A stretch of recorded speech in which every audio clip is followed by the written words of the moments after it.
UPSC civil services 2021 के paper को हम लोग डिस्कस कर रहे थे। कल मैंने आप लोगों के साथ शुरू के 50 क्वेश्चंस को डिस्कस किया था। आज मैं यहाँ पर 51 to 100 क्वेश्चन को डिस्कस करने वाला हूँ। तो अगर आपने पार्ट 1 नहीं देखा है तो पहले उस पार्ट 1 को देखो, अराउंड 1 घंटे का वीडियो है, उसके बाद आप इस पार्ट को देखना।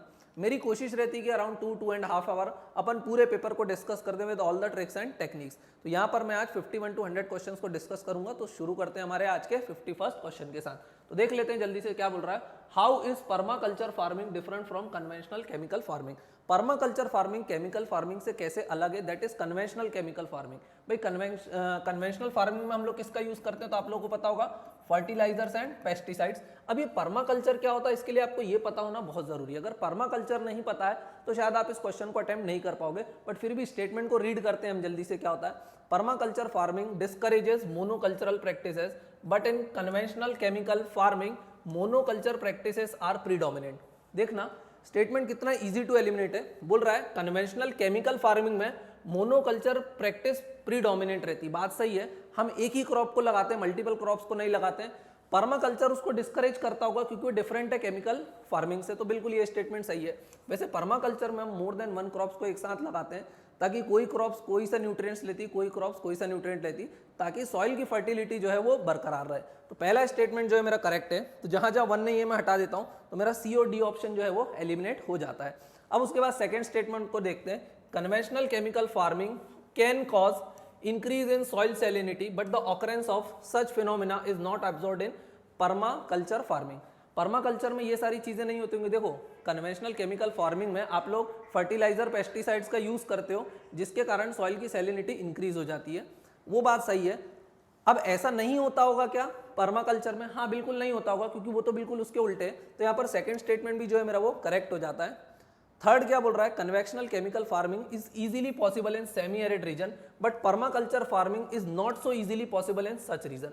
भाई पर्माकल्चर वाली फार्मिंग, सेमी एरिड मतलब क्या होता है? सेमी एरिड मतलब आपको पता है, ज्योग्राफी में आपको पता होगा, सेमी एरिड मतलब grasslands. India is a kind of grassland, savanna is a grassland. तो ग्रासलैंड में ये नहीं प्रैक्टिस कर सकते क्या? पर्माकल्चर को इंडिया में नहीं प्रैक्टिस कर सकते क्या? क्यों नहीं कर सकते?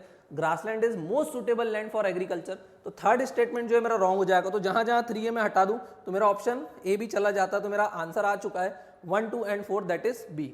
अब फिर भी हम ऑप्शन नंबर 4 को एक बार रीड कर लेते हैं। Practice of mulching. मल्चिंग मतलब क्या होता है? सॉइल को ग्रासेस वगैरह से हम कवर कर देते हैं ताकि उसका मॉइस्चर वगैरह ना जाए, सॉइल इरोजन को रोका जा सके। Practice of mulching is very important in permaculture farming but not necessarily so in the conventional chemical farming. ये बात सही है, पर्माकल्चर करना है तो आपके सॉइल को, मॉइस्चर को, उसकी जो फर्टिलिटी वगैरह है उसको बरकरार रखने के लिए सॉइल इरोजन को रोकना पड़ता है, जिसके कारण आप मल्चिंग का यूज करते हो। तो फोर्थ भी मेरा सही हो जाएगा। तो मेरा आंसर हो जाएगा B, that is 1, 2 and 4। Next question पे चलते हैं, दैट इज क्वेश्चन नंबर 52। क्या बोल रहा है? With reference to palm oil. Palm oil आप लोग सब लोग यूज करते हो, आपको पता भी होगा सबसे ज्यादा कहां पर होता है पाम ऑयल। तो आप पाम ऑयल सुनते से आपके दिमाग में मलेशिया और इंडोनेशिया जैसे देश आते होंगे जो around 85% of the palm oil production करते हैं। उसी के बारे में क्वेश्चन पूछा गया है। With reference to palm oil consider the following statements. First statement क्या बोल रहा? Palm oil tree is native to South East Asia. अब देखना ये स्टेटमेंट आपको कितना अट्रैक्ट कर रहा है कि इसे पिक करो और करेक्ट मार्क करो। बोल रहा palm oil tree south East Asia. South East Asia में इंडोनेशिया भी आता है और यहाँ पर मलेशिया भी आता है। तो आप सोचोगे ये स्टेटमेंट सही है, but no, palm oil tree is not native to South East Asia, it is native to Africa. ये इन पे नेटिव नहीं है, ये कहाँ का नेटिव है? तो आप बोलोगे अफ्रीका का नेटिव प्लांट है ये। तो पहला स्टेटमेंट जो है मेरा गलत हो जाता है। अब आप बोलोगे क्या क्वेश्चन टफ था? नहीं, पाम ऑयल वगैरह से क्वेश्चन आते रहते हैं, हम लोग बहुत ज्यादा पाम ऑयल इंपोर्ट करते हैं। काफी न्यूज में भी रहा था, मलेशिया के कारण हमारे डिस्प्यूट भी हो गए थे। मलेशिया ने कश्मीर पे कुछ बयान दिया था तो हमने वहां से पाम ऑयल का जो इंपोर्ट है वो कम करके इंडोनेशिया पे शिफ्ट किया था। तो ये न्यूज में भी था। तो आपको पता होना चाहिए कि पाम ऑयल का जो ट्री है वो कहाँ का नेटिव है? अफ्रीका का है। तो पहला स्टेटमेंट मेरा गलत हो जाता है। तो जैसे ही मैं 1 को रिमूव करता हूँ सीधे मेरा आंसर निकाल आता B, that is 2 and 3 only. But फिर भी आप सेकंड और थर्ड स्टेटमेंट को रीड करो। Palm oil is raw material for some industries producing lipstick and perfume. Palm oil इसमें यूज होता है क्या? Yes definitely. पाम ऑयल जो रहता है वो कलरलेस रहता है, ओके, उसका ज्यादा कोई टेस्ट नहीं रहता, तो वो टेस्टलेस भी रहता है, तो लिपस्टिक वगैरह में, परफ्यूम वगैरह में यूज हो जाता है। थर्ड देखते हैं, palm oil can be use to produce biodiesel. बोल रहा कैन बी यूज्ड, क्या किया जा सकता है बायोडीजल के लिए? अरे किया जा सकता, ऑयल है, बिल्कुल किया जा सकता है बायोडीजल के लिए। तो 3 भी जो है मेरा करेक्ट हो जाएगा। तो मेरा आंसर क्या हो जाएगा? B, that is 2 and 3 only. Next question 53 की तरफ चलते हैं, जल्दी से देख लेते हैं 53 क्या बोल रहा है। with reference to the Indus river system of the following 4 river, 3 of them put into one of them which join the Indus directly.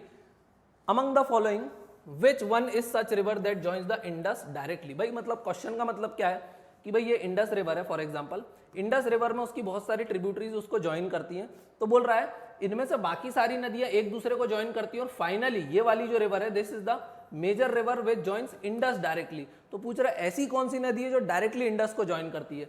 अब ऑप्शन दिया हुआ चिनाब, झेलम, रावी और सतलुज। तो देखो चिनाब नदी आपको पता होगा चंद्रा और भागा, that is the largest tributary of Indus river. कहां से निकलती है? हिमाचल प्रदेश से निकलती है, रोहतांग पास से। तो बिल्कुल चिनाब डायरेक्टली ज्वाइन करती है, हाँ करती है, तो ये तो मुझे पता है। अच्छा सतलुज भी इंडस को ज्वाइन करती है, लेकिन सतलुज इंडस को ज्वाइन करने से पहले चिनाब को ज्वाइन कर लेती, तो सतलुज इसका आंसर नहीं होगा, इसका आंसर क्या होगा? चिनाब। रावी किसको ज्वाइन करती है? आपको पता रावी किसको ज्वाइन करती है? रावी चिनाब को ज्वाइन करती है। ब्यास है, ब्यास सतलुज को ज्वाइन करती है, और झेलम रिवर भी चिनाब रिवर को ज्वाइन करती है बिफोर मीटिंग इंडस रिवर। तो इंडस रिवर सिस्टम पे क्वेश्चन है, आपको थोड़ा बहुत बेसिक्स पता होना चाहिए। क्वेश्चन मॉडरेटली डिफिकल्ट बोल सकते हैं क्योंकि आप चिनाब और सतलुज में जो है कंफ्यूज हो सकते हो, लेकिन ध्यान रखना सतलुज पहले चिनाब में मिलती है और चिनाब फिर इंडस रिवर में मिल जाती है। नेक्स्ट क्वेश्चन पे चलते हैं।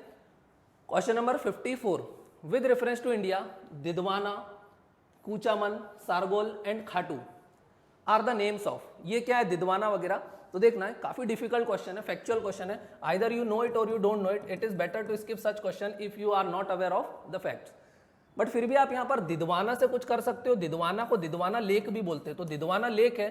तो अब इसमें देखो लेक ऑप्शन कहाँ दिया हुआ है? Glacier, mangrove area, Ramsar site, saline lakes. Saline lakes अब फ्रेश वाटर है सलाइन, लेकिन लेक तो है ना दिदवाना, तो हमको पता, तो आंसर क्या हो जाएगा यहाँ पे? Saline lake. और ये सारी की सारी लेक्स कहाँ पर प्रेजेंट है? तो आप बोलोगे सारी की सारी लेक कहाँ पर है?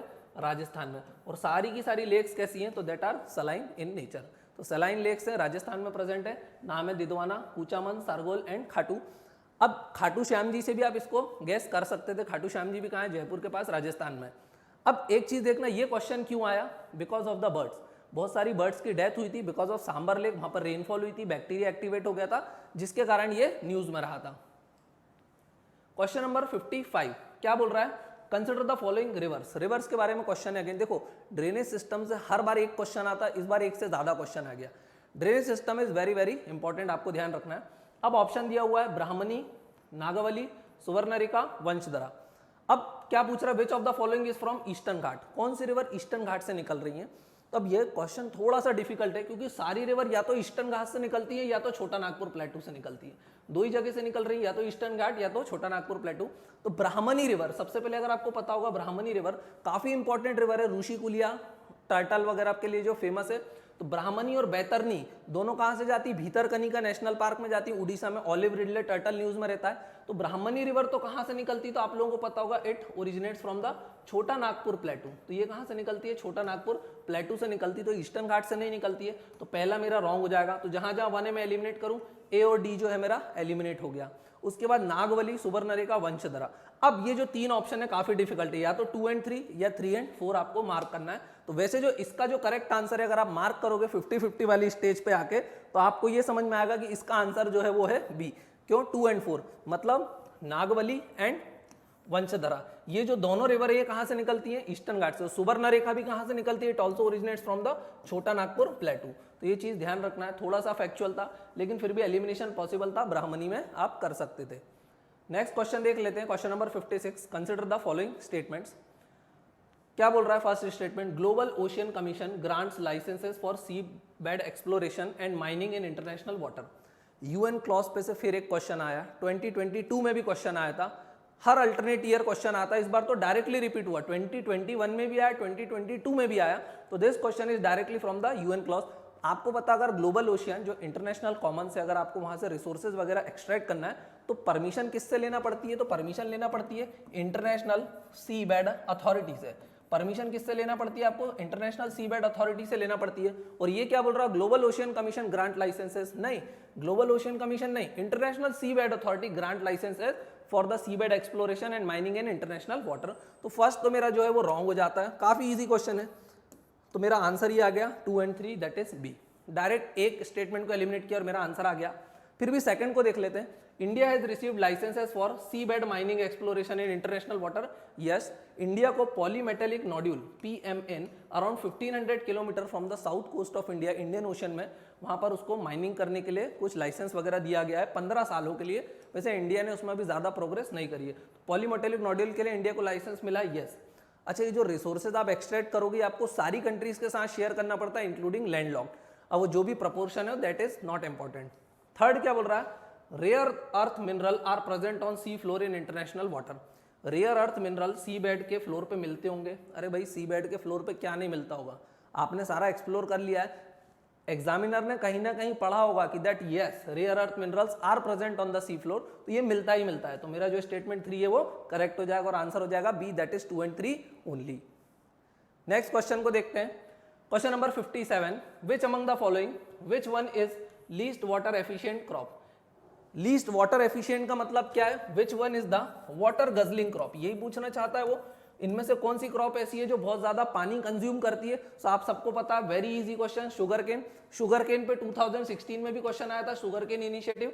एवरी अल्टरनेट ईयर आता है, फेयर एंड रेम्यूनरेटिव प्राइसेस मिलते हैं, इस पे मिनिमम सपोर्ट नहीं मिलता है। क्या मिलता है, फेयर एंड रेम्यूनरेटिव प्राइसेस, इस पे मिनिमम सपोर्ट प्राइस जो गवर्नमेंट है डिक्लेयर नहीं करती है, इसके लिए अलग रहता है फेयर एंड रेम्यूनरेटिव प्राइसेस। लेना ही पड़ता शुगर मिल ऑनर्स वगैरह को। बगास वगैरह की बायोडीजल के लिए भी काफी न्यूज में रहता है, एथेनॉल प्रोडक्शन के लिए भी न्यूज में रहता है। तो इसका इजीली आंसर हो जाएगा शुगर केन। क्यों, sugar cane is a water guzzling crop. जो गन्ना है उसकी खेती करते हैं तो वाटर बहुत ज्यादा लेता है, around 250 litre water is consume for 1 kg production of sugar cane. मतलब अगर आपने 1 किलो गन्ने को एक्सपोर्ट किया, इसका मतलब आपने 250 लीटर को वाटर को भी क्या कर दिया, एक्सपोर्ट कर दिया, because sugar cane is a water guzzling crops. Millets दिया हुआ, देखो कितना इजी है। मिलेट्स, अरे कोर्स ग्रेन है, सूखे एरिया में उगाते हैं ये मध्य प्रदेश के, तो ये तो बिल्कुल आंसर हो ही नहीं सकता था। नेक्स्ट क्वेश्चन देख लेते हैं। Question number 58, consider the following statements. अब इसमें देखते हैं क्या बोल रहा है, काफी लेंथी क्वेश्चन है। फर्स्ट स्टेटमेंट को देखते हैं, in the tropical zone western section of the ocean are warmer than eastern section owing to influence of trade winds. In the tropical zone मतलब भाई पहले मैं अर्थ का एक डायग्राम बना लेता हूं, पहले मैं एक अर्थ का फटाक से एक डायग्राम बना लेता हूं। अब बोल रहा है ट्रॉपिकल जोन, मतलब यही वाला जो एरिया है मेरा ट्रॉपिकल एरिया है। हाँ, तब ये बोल रहा है western section of the ocean. मान लो मैंने यहाँ पर एक इमेजिनरी कॉन्टिनेंट बना दिया, ये दो, for example this is Africa and this is America. तो मैंने ये बोल रहा है western section of the ocean are warmer than eastern section. हाँ देखो, यहाँ पर ट्रेड विंड्स चलती है, ट्रेड विंड्स चलती है तो पूरा का पूरा गर्म पानी यहाँ पर इकट्ठा हो जाता है। तो western section are warmer than eastern section, क्योंकि ईस्टर्न सेक्शन ये वाला जो पोर्शन है यहाँ पर अपवेलिंग होती है और यहाँ पर पानी इकट्ठा होता है, because of owing to the influence of trade winds. Yes, trade winds के कारण ओशन करंट चलती है, जिसके कारण वेस्टर्न सेक्शन जो है वार्मर हो जाता है और ईस्टर्न सेक्शन पे अपवेलिंग होती है, जिसके कारण पानी ठंडा रहता है। तो पहला स्टेटमेंट जो है मेरा वो तो बिल्कुल करेक्ट दिया हुआ है। जहां जहां 1 नहीं मैं हटा देता हूं तो बी और डी तो मेरा यहीं पर एलिमिनेट हो गया।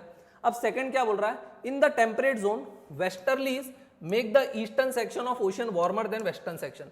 भाई जैसे यहाँ पर ऐसे विंड चल रही थी, ऊपर विंड यूं चलती है, तो ये वाला पोर्शन वार्मर हो जाएगा और यहाँ वाला ठंडा हो जाएगा। तो सेकंड स्टेटमेंट भी बिल्कुल मेरा करेक्ट है, तो मेरा आंसर हो जाएगा C, that is both 1 and 2। Easy question था, ओशनोग्राफी से ओशन करंट्स पे क्वेश्चन था, यूजुअली पूछा जाता है। ओशन करंट्स के नाम वगैरह पूछे जाते हैं, कौन सी वार्म है कौन सी कोल्ड है, गल्फ करंट का क्या है, लैब्राडोर क्या है, बेंगुएला क्या है, ये सारी चीजें आपको पता होना चाहिए। Canary, east Australian, waste Australian, Peru, Humboldt, सारे नाम भी पता होना चाहिए, कौन सी है, कोल्ड है, वार्म है, ये सारी जानकारी भी आपको होना चाहिए। नेक्स्ट क्वेश्चन देखते हैं, that is question number 59। In the context of India preparation for climate smart agriculture consider the following statement. भाई किसके बारे में बात कर रहा है, क्लाइमेट स्मार्ट एग्रीकल्चर के बारे में बात कर रहा है। अब ये क्लाइमेट स्मार्ट एग्रीकल्चर क्या होता है ये आपको पता होना चाहिए, और नहीं भी पता है ठीक है, नहीं पता होना चाहिए, मैं बोल रहा हूँ, क्योंकि क्या है क्वेश्चन कैसा, क्लाइमेट स्मार्ट एग्रीकल्चर, लेकिन फिर भी आप नाम से देखो क्लाइमेट की बात कर रहा है, स्मार्ट एग्रीकल्चर कर रहा है, मतलब क्लाइमेट चेंज वगैरह से आप एग्रीकल्चर को स्मार्ट बना के कोप अप कर लो।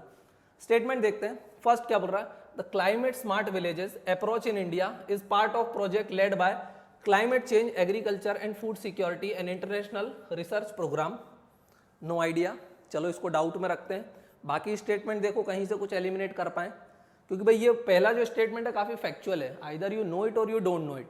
सेकंड बोल रहा है the project of CCAFC is carried out under the consultative group of international agriculture research headquartered in France। Again very factual question, ये भी नहीं पता है तो अटेम्प्ट नहीं करना है, तो कोई एलिमिनेशन अभी हो नहीं पा रहा है। थर्ड देखते हैं, international crop research institute for semi arid tropics ICRISAT in India is one of the CGIARS research centre. हाँ देखो ये कितना जनरल स्टेटमेंट है, जो हमारे यहाँ का क्रॉप रिसर्च इंस्टीट्यूट है क्या वो ये इसका पार्ट होगा? अरे उसका मेंबर तो होगा। ये लोग करते क्या है, मेंबरशिप तो एटलीस्ट ले लेते हैं। तो यहाँ पर 3 को मैं करेक्ट मान के चलता हूँ, तो जैसे ही मैं 3 को करेक्ट मानता हूँ तो मेरा ए एलिमिनेट हो जाता है, but still I am left with 3 option. तो यहाँ पर मुझे रिस्क लेना पड़ेगी। वैसे मैं इसका आंसर बता देता हूँ, इसका आंसर है डी, दैट इज 1, 2 एंड 3। अगर आपको आता है तो करना है, बट फिर भी आपको इस टाइप के क्वेश्चन अटेम्प्ट करना है।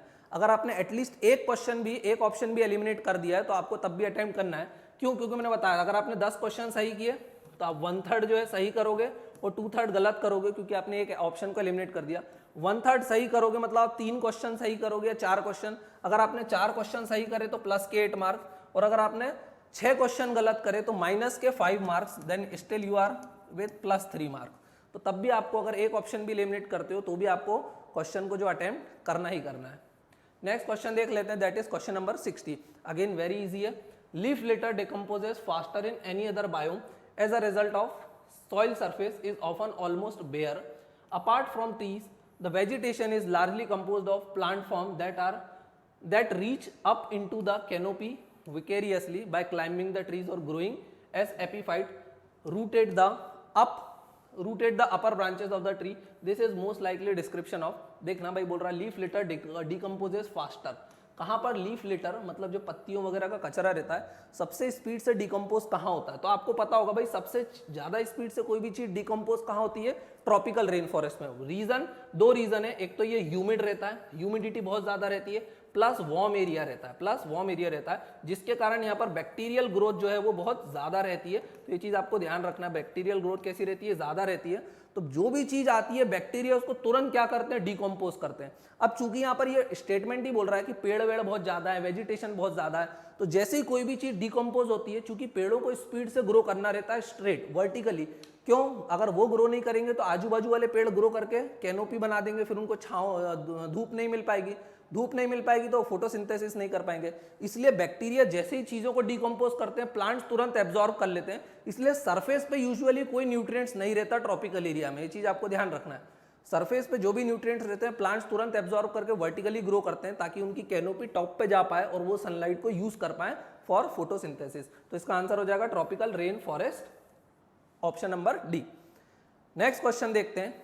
नेक्स्ट क्वेश्चन है क्वेश्चन नंबर 61। क्या बोल रहा है? The vegetation of savanna.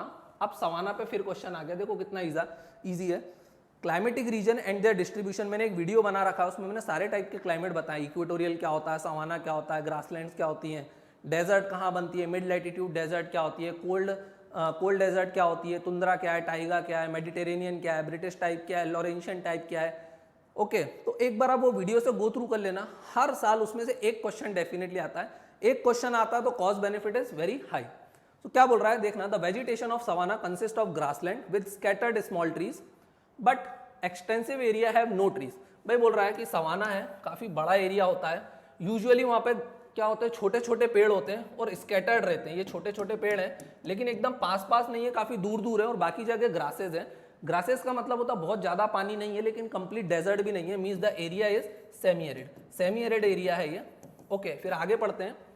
Have no trees, the forest development in such area is generally kept in check by one or more combination of some condition, which of the following are such condition. अब इसमें forest growth क्यों नहीं हो पाती? तो भाई 2 चीजें, देखो एक तो ग्रासलैंड है, काफी हॉट एरिया रहता है क्योंकि सेमी एरिड है, हॉट है तो वहां पर वाइल्ड फायर यूजुअली होती रहती है, वाइल्ड फायर होती है। प्लस सवाना में आपको पता है हर्बीवोरस बहुत ज्यादा रहते हैं, हिरण वगैरह रहते हैं, घास को खाते हैं, पेड़ों को बचपन में ही खा जाते हैं, बड़ा होने ही नहीं देते, तो फायर रहती है। दूसरा मॉइस्चर अवेबिलिटी भी यहाँ पर क्या रहती है, कम रहता है। मॉइस्चर कम क्यों रहता है? क्योंकि सेमी एरिड रीजन है। क्यों? क्योंकि ये 0 डिग्री इक्वेटर और 30 डिग्री सब ट्रॉपिकल के जो बीच वाला एरिया है यहाँ पर जो रहता है दिस इज सवाना, या फिर जिसको हम बोलते हैं ट्रॉपिकल ग्रासलैंड, यहाँ पर रहता है, जिसके कारण यहाँ पर धूप वगैरह ज्यादा रहती है। अब देखो स्टेटमेंट देखो, कौन पेड़ों को उगने नहीं देता ये पूछ रहा है, burrowing animal and termite. Burrowing animals, अरे भाई ये क्यों नहीं उगने देंगे बेचारे, टर्माइट्स वगैरह इतनी दिमाग थोड़ी होती है कि उनको खा जाती होगी, नहीं। Fire, yes wild fire are very common in savanna. Grazing herbivores, yes हिरण विरण पेड़ों को बचपन में ही खा जाते हैं। सीजनल रेनफॉल, सीजनल रेनफॉल मतलब मॉइस्चर की अवेबिलिटी बहुत कम रहती है, रेनफॉल सिर्फ सीजनली होती है, बहुत कम होती है। तो यस सॉइल प्रॉपर्टीज, भाई सॉइल तो वहाँ पे अच्छी भी हो सकती है बुरी भी हो सकती है, डिपेंड करता है कि वहाँ पे पानी है कि नहीं, टेम्परेचर कैसा है, फायर है कि नहीं, तो आंसर मेरा हो जाएगा 2, 3 एंड 4। तो that is easy question, question number 61। Next question देखते हैं, क्वेश्चन नंबर 62। क्या बोल रहा है, with reference to water on planet Earth consider the following statements. किसके बारे में बात करा, वाटर ऑन प्लैनेट अर्थ, पानी के बारे में बात करा। The amount of water in the river and lakes is more than amount of ground water.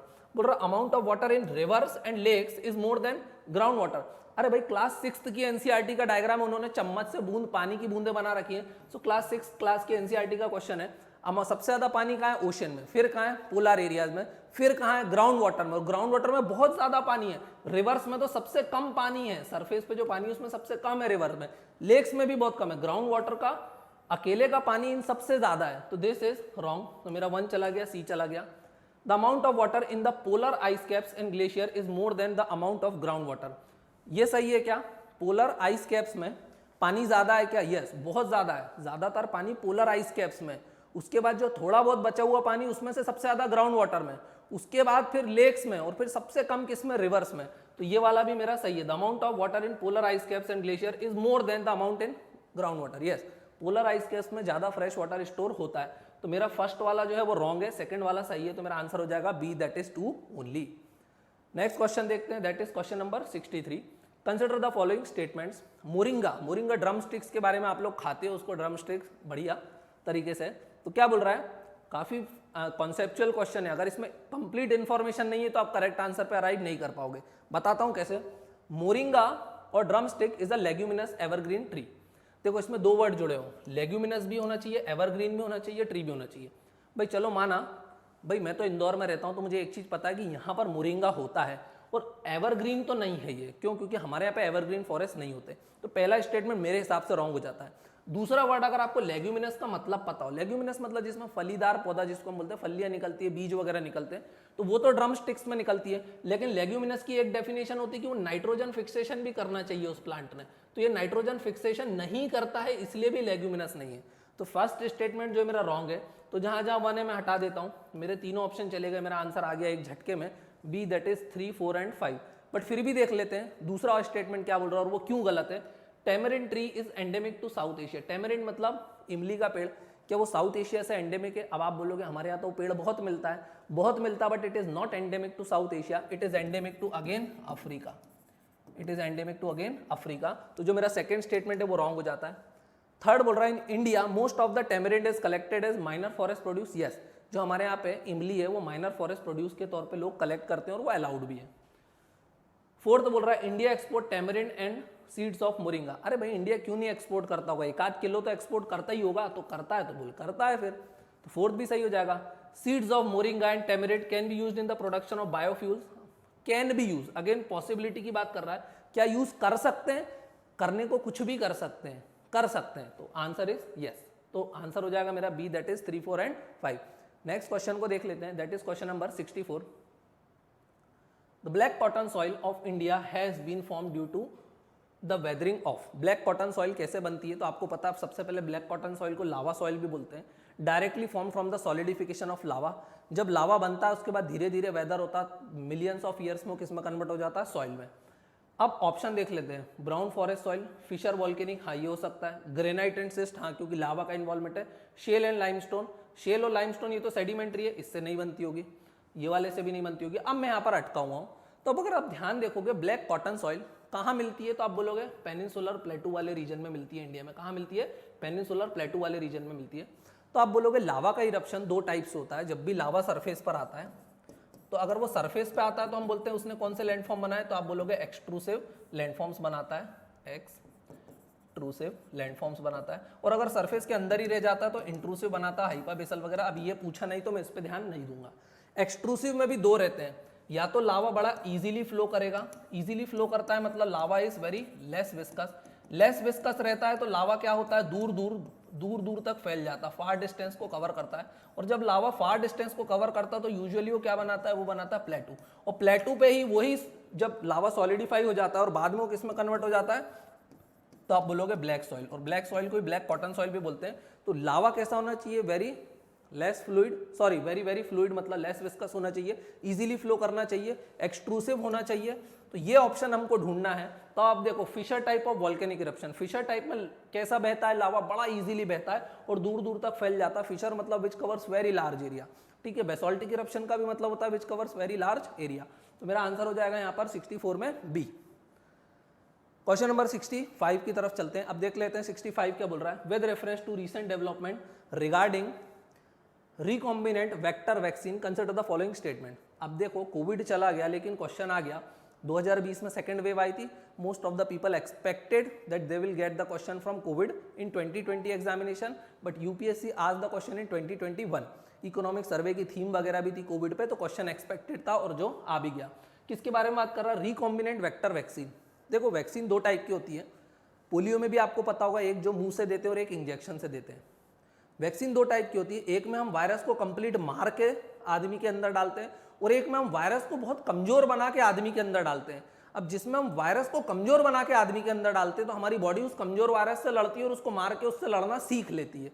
This is recombinant vector vaccine, मतलब वेक्टर को हम लाइव डालते हैं वीक करके। तो ये ऑप्शन अब आपको ढूंढना है। Consider the following statements. Genetic engineering is applied in the development of these vaccine. Genetic engineering बिल्कुल वेक्टर के, इवन जो वायरस वगैरह रहता है उसके जीन्स में भी चेंज करते हैं। जैसे कोविड की वैक्सीन कैसे बनाई, कोरोना वायरस का जो ऊपर का प्रोटीन था उसको लिया और अंदर उसके कोई दूसरा ही वायरस डाल दिया, चिंपैंजी वाला। तो यस, जेनेटिक इंजीनियरिंग तो लगेगी वहां पे। Bacteria and virus are used as vector. Yes, bacteria और वायरस कोई तो इंजेक्ट करते हैं। अगर कोई बैक्टीरियल डिजीज है तो बैक्टीरिया को इंजेक्ट करते हैं, वायरल डिजीज है तो वायरस को इंजेक्ट करते हैं, लेकिन उसको वीक करके इंजेक्ट करते हैं। तो बोथ आर करेक्ट। तो मेरा आंसर हो जाएगा C, that is both 1 and 2। Next question देख लेते हैं, दैट इज क्वेश्चन नंबर 66। क्या बोल रहा है, इन the context of hereditary disease consider the following statements. Hereditary disease के बारे में बात कर रहा है। ओके, वैसे साइंस एंड टेक के आंसर जो होते हैं वो होते हैं ऑल करेक्ट, मगर कोई एक्सट्रीम स्टेटमेंट वगैरह वहां पर नहीं होना चाहिए, ये चीज आपको ध्यान रखना है। अब जल्दी से देख लेते हैं क्या बोल रहा है। Passing on mitochondrial disease from parent to child can be prevented by mitochondrial replacement therapy either before or after in vitro fertilization. एक डिजीज का नाम दिया हुआ माइटोकॉन्ड्रियल डिजीज, माइटोकॉन्ड्रिया वगैरह से होती होगी, उसको रोका जा सकता है काय से, माइटोकॉन्ड्रियल रिप्लेसमेंट थेरेपी से। बच्चे के पैदा होने के पहले या पैदा होने के बाद उसको रोका जा सकता है कोई थेरेपी से, चलो मान के चलता हूं कि मैं रोका जा सकता है। अब फैक्चुअल क्वेश्चन है भाई, अटेम्प्ट करना तो रिस्की है, बट मैं मान के चल रहा हूं ओके। सेकंड क्या बोल रहा, a child inherits mitochondrial disease entirely from mother and not from father. अब this entirely is an absolute statement and absolute statement are usually wrong, but इस केस में ये स्टेटमेंट भी सही है और मेरा आंसर हो जाता है सी, दैट इज बोथ 1 एंड 2। अब ये रिस्की था, फैक्चुअल था, पता है तो ही अटेम्प्ट करना है क्योंकि फैक्चुअल स्टेटमेंट है। तो ध्यान रखना है, ये जो डिजीज है माइटोकॉन्ड्रियल डिजीज, ये सिर्फ मदर से चाइल्ड को ट्रांसमिट होती है, इसमें फादर का कोई रोल नहीं होता है। तो ये चीज आपको ध्यान रखना है क्योंकि नेक्स्ट ईयर भी पूछी जा सकती है। UPSC usually repeats the question, और हम लोगों ने कल भी देखा था डायटम्स है ना, ब्लू ग्रीन एल्गी वगैरह के क्वेश्चन उसने कैसे रिपीट किए थे। Bollgard 1 and Bollgard 2 technologies are mentioned in the context of. Bollgard 1 और बोलगार्ड 2 क्या है, काफी इजी क्वेश्चन है ये, केबीसी का 1000 रुपये वाला क्वेश्चन है। बोलगार्ड 1 और बोलगार्ड 2 आपको पता है जीन एडिटिंग या फिर जेनेटिकली मॉडिफाइड क्रॉप्स के बारे में ये क्वेश्चन पूछा गया है। जेनेटिकली मॉडिफाइड क्रॉप्स, और हमारे यहाँ पर वो कौन सी क्रॉप्स है, दैट इज कॉटन। कॉटन के बारे में क्वेश्चन है, बोलगार्ड 1 और बोलगार्ड 2। अभी न्यूज में और भी चल रहा था HTBT cotton, herbicide tolerant BT cotton, और ये हमारे यहाँ पर अलाउड नहीं है, this is band in India. तो लोग क्या कर रहे हैं, बांग्लादेश से सीड वगैरह को इंपोर्ट कर रहे हैं। तो ये न्यूज में था, इसके कारण ये क्वेश्चन यहाँ पर पूछा गया हुआ। तो बोलगार्ड 1 और बोलगार्ड 2 क्यों है, प्रोडक्शन ऑफ बायो फर्टिलाइजर नहीं, production of plant growth substance नहीं, developing GM crop plant, yes this is the answer. Clonal propagation of plants नहीं, जेनेटिकली मॉडिफाइड क्रॉप्स के लिए ये चीज ध्यान रखना। और इंडिया में सिर्फ और सिर्फ इस समय क्या चीज अलाउ है, GM क्रॉप्स में। तो आपको ध्यान रखना है, इंडिया में कॉटन अलाउड नहीं है, उगाने के लिए अलाउड है लेकिन खाने के लिए अलाउड नहीं है। तो GM क्रॉप्स में इंडिया में सिर्फ और सिर्फ क्या है, कॉटन को हम उगाते हैं, जेनेटिकली मॉडिफाइड क्रॉप्स। क्यों, क्योंकि उसका खतरा रहता है। हम लोगों ने सिर्फ अभी तक कॉटन को ही अप्रूव किया है, और अप्रूवल कौन देता है, तो genetically engineering appraisal committee, GEAC। ये चीज आपको ध्यान रखना है। नेक्स्ट क्वेश्चन देखते हैं, क्वेश्चन नंबर 68 को जल्दी से देख लेते हैं। In a pressure cooker the temperature at which food is cooked depends mainly upon which of the following. Pressure cooker में जब आप खाना बनाते हो तो किस पे डिपेंड करता है खाने का बनना, कुकिंग किस पे डिपेंड करती है। तो कुकिंग आपको पता प्रेशर कुकर में प्रेशर पे डिपेंड करती है। अब प्रेशर किस पे डिपेंड करता है, वही चीज हमको यहाँ पर ढूंढना है। Area of the hole in the lid, भाई ठीक है, एरिया ऑफ द होल मतलब मैं सिटी मान लेता हूँ। सो कुकर की अगर सीटी में बड़ा होल होगा तो प्रेशर बिल्टअप ही नहीं हो पाएगा, तो फिर खाना जल्दी से नहीं पकेगा। तो ये इस पर डिपेंड करता है फूड की cooking process. Yes, temperature of the flame, क्या इस पर डिपेंड करता है टेम्परेचर कितना है। मान लो टेम्परेचर मैंने ज्यादा कर दिया, गैस को तेज कर दिया, लेकिन होल बड़ा कर दिया, अगर प्रेशर ही बिल्टअप नहीं होगा तो फिर टेम्परेचर क्या कर लेगा, तो इस पर डिपेंड नहीं करता। Weight of the lid, yes, ढक्कन कितना भारी है, सीटी कितनी भारी है, उस पर भी डिपेंड करता है। अगर सीटी भारी है तो देर तक प्रेशर बिल्टअप करेगी, फिर क्या करेगी, प्रेशर को रिलीज करेगी। तो yes, 1 and 3 is the answer, that is C, 1 and 3 only. Next question देख लेते हैं हम लोग, एक सेकेंड, हाँ, नेक्स्ट क्वेश्चन हम लोग देख लेते हैं, question number 69। Consider the following statements, bacteria, fungi and virus, which of the above can be cultured in artificial synthetic medium. किसके में बहुत कर रहा है कि इनमें से किसको आप बना सकते हो आर्टिफिशियली सिंथेटिक मीडियम में। तो देखो, बैक्टीरिया को ग्रो कर सकते हो, यस, फंगी को ग्रो कर सकते हो, यस, वायरस को ग्रो कर सकते हो, no. Why virus can not be grown in artificially cultured medium, क्योंकि वायरस को जो है वो उसके पास इनकम्प्लीट इंफॉर्मेशन रहती है, उसको किसी न किसी होस्ट की जरूरत पड़ती है जिसमें वो रिप्रोडक्शन की प्रोसेस को कंप्लीट करता है। तो वायरस को आप आर्टिफिशियली कल्चर्ड मीडियम में ग्रो नहीं कर सकते हो। तो मेरा आंसर हो जाएगा 1 and 2, that is A. Next question आ गया, क्वेश्चन नंबर 70। क्या बोल रहा है, कंसिडर द फॉलोइंग स्टेटमेंट्स, देख लेते हैं। Adenoviruses have single stranded DNA genomes, whereas retrovirus have double stranded DNA genomes. Very difficult question, very difficult question. शायद आपने कहीं सुना हो, अगर आपने साइंस वगैरह में डॉक्टरी वगैरह की हो तो ही शायद आप इसको अटेम्प्ट कर पाओगे, otherwise it is better to skip such question, क्योंकि एकदम फैक्चुअल डेटा पूछ रहा है और डिफरेंसेस पूछ रहा है, और वो भी ऐसे वायरसेस में जिसके बारे में हमने कभी सुना भी नहीं है। तो ये चीज आपको ध्यान रखना है, अगर आता है तो ही अटेम्प्ट करना है, वरना अटेम्प्ट नहीं करना है। तो जो पहला स्टेटमेंट है वो तो रॉन्ग है, क्योंकि मुझे पता है, मैंने आंसर की देख रखी है। सेकंड बोल रहा common cold is sometime caused by adenovirus, whereas AIDS is caused by retrovirus. Second statement जो करेक्ट है, तो मेरा आंसर हो जाएगा यहाँ पे B, that is 2 only. Factual question था, आता है तो ही अटेम्प्ट करना है, वरना it is better to skip. Next देख लेते हैं 71। Water can dissolve more substance than any other liquid because, water में ज्यादा चीजें क्यों डिसॉल्व हो जाती compare to other liquids, because water is dipolar in nature. Answer क्या हो जाएगा, it is dipolar in nature. अब डाइपोलर का मतलब क्या है, वाटर मतलब क्या होता है H2O, तो हाइड्रोजन का एक नेगेटिव, ऑक्सीजन का एक negative, sorry negative and positive. तो यहाँ पर नेगेटिव पॉजिटिव वालों को अट्रैक्ट करता है, पॉजिटिव नेगेटिव वालों को अट्रैक्ट करता है। तो ज्यादातर चीजों में या तो पॉजिटिव चार्ज होता है, नेगेटिव चार्ज होता है। तो वाटर ज्यादातर चीजों को अपने अंदर क्या कर लेता है, डिसॉल्व कर लेता है, एब्जॉर्ब कर लेता है। तो इसके कारण वाटर क्या है, मोर सॉल्यूबल होता है। तो इसका आंसर हो जाएगा it's dipolar in nature. Next question देख लेते हैं, that is question number 72। With reference to street lighting, how do sodium lamp differ from LED lamp. किसके बारे में बात कर रहा है, street lighting, how do sodium lamps differ from LED lamps. Sodium lamp मतलब आपने पहले स्ट्रीट लाइट में देखा होगा कि शहरों में पीले कलर के गोले लगे रहते थे, बल्ब लगे रहते थे, और उसमें से येलोइश टाइप की लाइट आती थी, दैट वर सोडियम लैम्प। आजकल एलईडी लैम्प यूज करते हैं जो व्हाइट लाइट फेंकते हैं। तो सोडियम लैम्प और एलईडी लैम्प में डिफरेंस पूछ रहा है। Sodium lamp produce light in 360 degrees, but it is not so in case of LED lamps. ये बिल्कुल बात सही है। सोडियम लैंप का जो गोला होता था, आपने देखा होगा ऐसा गोल रहता था, सब तरफ 360 डिग्री में लाइट फेंकता था, जिसके कारण उसमें एक ड्रॉबैक था, आपको रिफ्लेक्टर यूज करना पड़ता था। जो लाइट ऊपर जाती थी उसको नीचे फेंकने के लिए रिफ्लेक्टर यूज करते थे। लेकिन एलईडी लैंप तो सीधा क्या आपने लगाया तो छोटे छोटे डॉट्स होते, वो 180 डिग्री को ही कवर करते थे। यहाँ पर रिफ्लेक्टर का कम यूज होता है। तो ये बात बिल्कुल सही है। As street light, sodium lamp have longer life span than LED lamps. भाई ये तो बिल्कुल गलत बात है।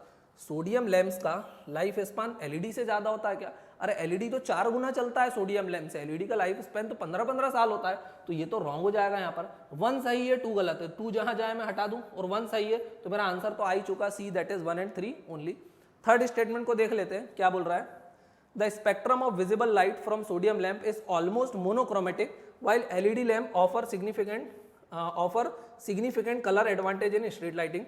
भाई बोल रहा सोडियम लैंप से एक जैसी लाइट निकलती है। आंसर इज यस, क्योंकि मेरा आ चुका है, फैक्चुअल है, आप इसको याद कर लो। नेक्स्ट क्वेश्चन आ जाता है क्वेश्चन नंबर 73, एकदम इजी क्वेश्चन, केबीसी का 1000 रुपये वाला question. The term ACE2 is talked about in the context of. ACE2 क्या होता था? रिसेप्टर होते थे जो कोरोना वायरस को पकड़ लेते थे, उसके प्रोटीन से मैच कर लेते थे, तो हमारी बॉडी में वो रिसेप्टर्स होते थे, आप लोगों को पता है। So it is relevant in the context of spread of viral disease, that is कोविड-19। किसके रिलेटेड था ये? कोविड-19। ACE2 जो है रिसेप्टर होते थे, आपको पता होगा। ACE2 जो है हमारी बॉडी में रिसेप्टर होते थे जो कोरोना वायरस को उसके प्रोटीन के साथ मैच करके सरफेस पे चिपका देते थे और बाद में हमारी बॉडी उसको एब्जॉर्ब कर लेती थी। नेक्स्ट क्वेश्चन देख लेते हैं, क्वेश्चन नंबर 74। बिस्फेनॉल ए, किसके बारे में क्वेश्चन है? Bisphenol A, this BPA, a cause of concern is a structural key component in the manufacture of which of the following kind of plastic. Bisphenol A is the cause of concern, मगर वो use होता है किसके production में?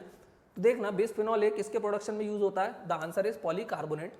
अब आप बोलोगे bisphenol A क्या होता है, तो रेजिन्स वगैरह के काम में आता है, epoxy resins.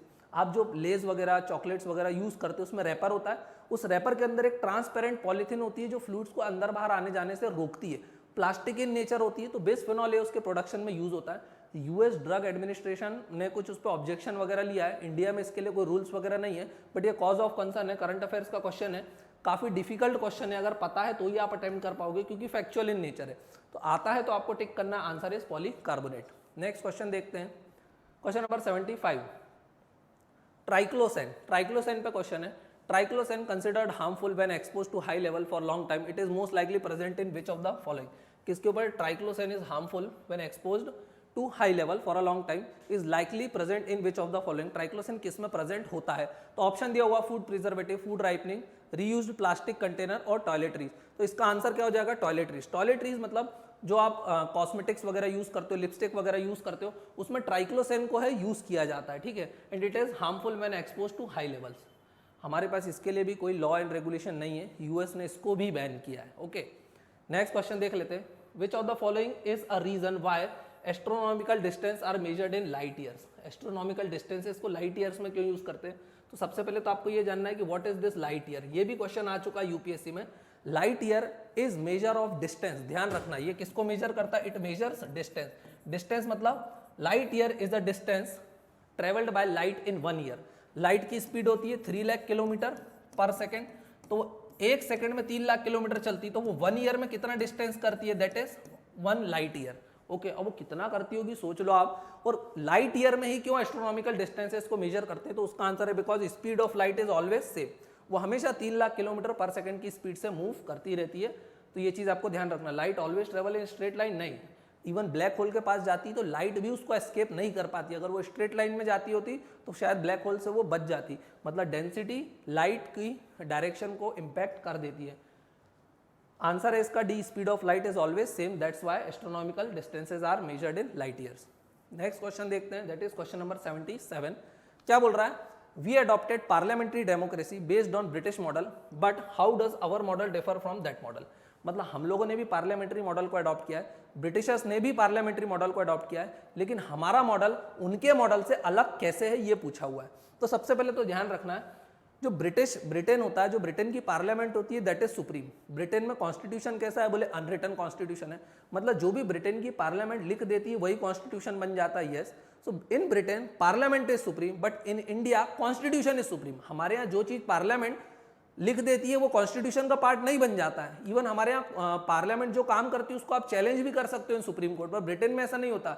In Britain parliament is supreme और पार्लियामेंट जो भी लॉ बनाती है वो ऑटोमेटिक कॉन्स्टिट्यूशन बन जाता है। In India constitution is supreme. Even आप पार्लियामेंट के लॉज को सुप्रीम कोर्ट में चैलेंज कर सकते हो, पार्लियामेंट के कॉन्स्टिट्यूशनल अमेंडमेंट्स को भी आप सुप्रीम कोर्ट में चैलेंज कर सकते हो, because in India parliament is not supreme. तो ये चीज आपको ध्यान रखना। आप क्वेश्चन पढ़ते हैं, as regard legislation the British parliament is supreme, because yes ये बात सही है, अगर लेजिस्लेशन बनाना, लॉ बनाना है तो ब्रिटिश की पार्लियामेंट सुप्रीम है और sovereign, but in India the power of parliament to legislate is limited. Yes, हमारे यहाँ पे पार्लियामेंट लेजिस्लेट कर सकती है, लॉ बना सकती है, बट उसकी पावर लिमिटेड हो सकती है, वो हर कुछ लॉ नहीं बना सकती है, और इवन उसके लॉ को हम सुप्रीम कोर्ट या हाई कोर्ट में चैलेंज भी कर सकते हैं। First statement is correct. Second बोल रहा है, in India the matter related to the constitutionality of amendment of an act of parliament are referred to constitutional bench by Supreme Court. Yes, अगर ऐसा लगता है, क्या बोल रहा है, matter related to constitutionality of amendment of an act of parliament are referred to constitutional bench by Supreme Court. अगर supreme court को लगता है कि इसको चैलेंज वगैरह करना है तो उसको कॉन्स्टिट्यूशनल बेंच को रेफर कर देगी। उस बेंच में एटलीस्ट 5 मेंबर्स होना चाहिए, ये चीज आपको ध्यान रखना है, at least 5 members should be there in the bench matter related to the amendment of constitution by parliament. तो इसका आंसर क्या हो जाएगा? दोनों सही है इसमें, तो मेरा आंसर हो जाएगा C, that is both 1 and 2। Next question देख लेते हैं, question number 78। With reference to union government consider the following statements. अब अगेन फैक्चुअल क्वेश्चन है, बहुत फैक्चुअल क्वेश्चन है, काफी डिफिकल्ट नेचर का, पॉलिटी का क्वेश्चन है ऑल्दो, बट फिर भी डिफिकल्ट है। पहला बोल रहा है, N Gopalaswami Ayyangar committee suggested that a minister and a secretary can be designated सोलेली for pursuing the subject of administrative reform and promoting it. बोल रहा है कि एक मिनिस्टर और सेक्रेटरी को अपने को सिर्फ और सिर्फ किस पर्पस के लिए बना देना चाहिए, एडमिनिस्ट्रेटिव रिफॉर्म और उसको प्रमोट करने के लिए। तो ये सजेशन बात है, दिया है किसी ने, और ये किसने दिया है, ये किसने दिया है, तो फर्स्ट एडमिनिस्ट्रेटिव रिफॉर्म कमीशन ने। किसने दिया हुआ, फर्स्ट एडमिनिस्ट्रेटिव रिफॉर्म कमीशन ने, ना कि एन गोपालस्वामी अयंगर। मगर ये रिकॉल करना बहुत डिफिकल्ट था, तो फर्स्ट स्टेटमेंट रॉन्ग है, तो मेरा ए और सी जो दो ऑप्शन है वो एलिमिनेट हो जाते हैं। सेकंड क्या बोल रहा है, इन 1970 the department of personal was constituted on the recommendation of administrative reform commission. बिल्कुल, डीओपीटी जो बना है, department of personal and training, जिसके अंडर में आईएएस वर्क भी करते हैं, वो किसने बनाया था, एडमिनिस्ट्रेटिव रिफॉर्म कमीशन के रिकमेंडेशन पे बना था इन 1966 and this was placed under the prime ministers charge. देखना यहां पर इसने खेल गया। आज डीओपीटी किसके अंडर वर्क करता है, प्राइम मिनिस्टर के अंडर, मतलब सारे आईएएस भी किसके अंडर ओवरऑल वर्क करते हैं, प्राइम मिनिस्टर।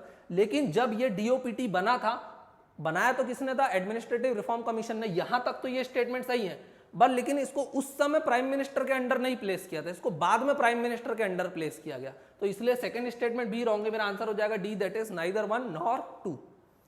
नेक्स्ट क्वेश्चन देख लेते हैं। Right to privacy is protected under which article of the constitution. Right to privacy को कौन प्रोटेक्ट करता है इन इंडिया? सिंपल क्वेश्चन है, बहुत इजी क्वेश्चन है। Answer is C, article 21। भाई हुआ क्या था, जब मोदी गवर्नमेंट एक लॉ लाई थी कि अगर मोबाइल चलाना है तो आपको अपने आधार कार्ड को मोबाइल नंबर से लिंक कराना जरूरी है। ऐसे बहुत सारे लोगों ने बोला था कि हम अपने मोबाइल नंबर को लिंक नहीं कराएंगे। ऐसे ही एक फॉर्मर जज थे, उन्होंने भी बोला कि भाई मैं भी अपने नंबर को लिंक नहीं कराऊंगा। उन्होंने सुप्रीम कोर्ट में पिटीशन डाली और फिर बाद में पता चला yes, right to privacy is part of article 21 of the constitution. तो ये चीज आपको यहाँ पर ध्यान रखना है। तो इसका आंसर हो जाएगा सी। ममता बनर्जी ने भी मना किया था कि मैं अपने मोबाइल नंबर को चलाना बंद कर दूंगी लेकिन आधार से लिंक नहीं कराऊंगी, और वो जजमेंट का नाम था पुट्टू स्वामी। ठीक है, पुट्टू स्वामी, ये कौन थे, फॉर्मर जज थे, और इन्होंने इसको चैलेंज किया था गवर्नमेंट के प्रपोजल को, और सुप्रीम कोर्ट ने बोला था yes, it is right to privacy comes under article 21 of the Indian constitution. Next question देख लेते हैं, question number 80। Consider the following statement. In India there is no law restricting candidate from contesting in 1 Lok Sabha election from 3 constituency. देखना क्या बोल रहा है कि क्या भारत में आप एक लोकसभा का कैंडिडेट 3 कॉन्स्टिट्यूएंसी से लड़ सकता है? Again wrong. Representation of people act RPA 1951 क्या बोलता है कि आप सिर्फ मैक्सिमम कितनी कॉन्स्टिट्यूएंसी से लड़ सकते हो? 2। नरेंद्र मोदी जी पहली बार जब प्राइम मिनिस्टर के लिए लड़े थे तो 2 कॉन्स्टिट्यूएंसी से लड़े थे। राहुल गांधी लड़े थे तो 2 कॉन्स्टिट्यूएंसी से लड़े थे। अगर लॉ होता 3 का तो शायद वो 3 से भी लड़ जाते, लेकिन मैक्सिमम आप कितने से लड़ सकते हो? केवल 2 से लड़ सकते हो। ये कौन बताता? आरपीए 1951। तो पहला तो रॉन्ग हो गया। सेकेंड स्टेटमेंट देखो, इन 1991 Lok Sabha election Shri Devilal contested from 3 Lok Sabha constituency. Devilal कौन थे? Deputy chief minister of Haryana. वो 3 कॉन्स्टिट्यूएंसी से लड़े थे। कब? 1991 में। लेकिन ये लॉ कब आया? 1951 को अमेंड किया था 1996 में। उसके पहले तो ये लड़ सकते थे, तो लड़े थे और तीनों से हारे थे। तो ये वाला तो सही है। बट देखो डिफिकल्ट है क्वेश्चन, फिर भी एलिमिनेशन कर सकते हैं। थर्ड स्टेटमेंट को भी देखना बाकी है। अभी तो मैं ऑप्शन पे गया नहीं हूं, बट देखना एलिमिनेशन से कितनी इजीली आंसर आ रहा है as per the existing rules. अभी थर्ड स्टेटमेंट देखना कितना कॉमेडी है, और आप सबको पता है ये रॉन्ग है।